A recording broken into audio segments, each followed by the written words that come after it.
MP seat అభ్యర్థిని YCP మార్చబోతుందా? Congress chief YS Sharmila చేసిన వ్యాఖ్యలు నిజమేనా? ప్రస్తుతం ఏపీ రాజకీయాల్లో హాట్ టాపిక్ అయిన ఈ వార్తలో నిజం లేకపోలేదు అంటున్నారు రాజకీయ విశ్లేషకులు.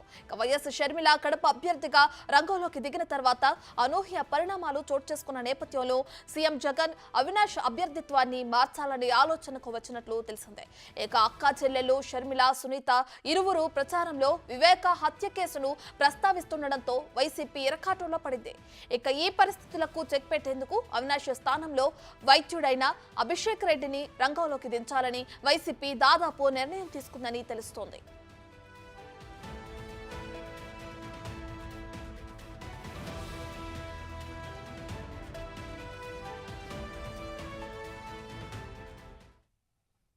ఈ కడప పార్లమెంటులో నేను అభ్యర్థిగా ఉన్నాను అని నేను క్యాంపెయిన్ చేయబట్టి కేవలం 4-5 రోజులైంది అంతే. ఈ 4-5 రోజులు మేము క్యాంపెయిన్ చేశామో లేదో ఈరోజు వైసీపీ అవినాష్ రెడ్డి ఎంపీగా అభ్యర్థిగా ఉండబోడు అని క్యాండిడేట్ను మారుస్తున్నాము అన్నట్టుగా వార్తలు వస్తున్నాయి. కేవలం 4-5 రోజులు అయింది మేము క్యాంపెయిన్ చేయబట్టి. ఇప్పటికే అవినాష్ రెడ్డిని మార్చాలి అన్న ఆలోచనలో వైసీపీ జగన్మోహన్ రెడ్డి గారు ఉన్నారు అంటే ఒకటే అడుగుతున్నాం, అంటే అవినాష్ రెడ్డి హత్య చేశాడు అని మీరు ఒప్పుకుంటున్నట్ట? సిబిఐ చెప్తున్నది నిజము అని మీరు ఒప్పుకుంటున్నట్ట? అందుకే అవినాష్ రెడ్డిని అభ్యర్థిగా మారుస్తున్నారా?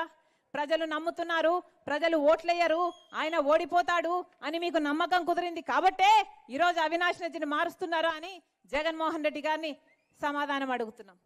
ఈ కడప పార్లమెంటులో నేను అభ్యర్థిగా ఉన్నాను. కడప లోక్సభ స్థానం తొలి నుంచి వైఎస్ ఫ్యామిలీకి పూర్తి పట్టు ఉన్న నియోజకవర్గం. 1989 నుండి ఇక్కడ నుంచి కాంగ్రెస్ అభ్యర్థులే విజయం సాధిస్తున్నారు. 1999, 2004 ఎన్నికల్లో వైఎస్ వివేకానందరెడ్డి ఇక్కడ నుంచి గెలుపొందారు. 2009లో వైఎస్ జగన్, 2014, 19లలో అవినాష్ రెడ్డి వైసీపీ తరపున గెలుపొందారు. ఈసారి ఎన్నికల్లో వైఎస్ కుటుంబానికి చెందిన వారే ప్రత్యర్థులుగా పోటీలో ఉండటం ఇక విశేషం. వైఎస్ వివేకానందరెడ్డి హత్య కేసు నిందితుడికి ఓటు వేస్తారా, రాజన్న బిడ్డను ఆదరిస్తారా అంటూ అవినాష్ ను టార్గెట్ చేస్తూ వైఎస్ షర్మిల ప్రచారంలో దూసుకుపోవడంతో వైసీపీ అలర్ట్ అయింది.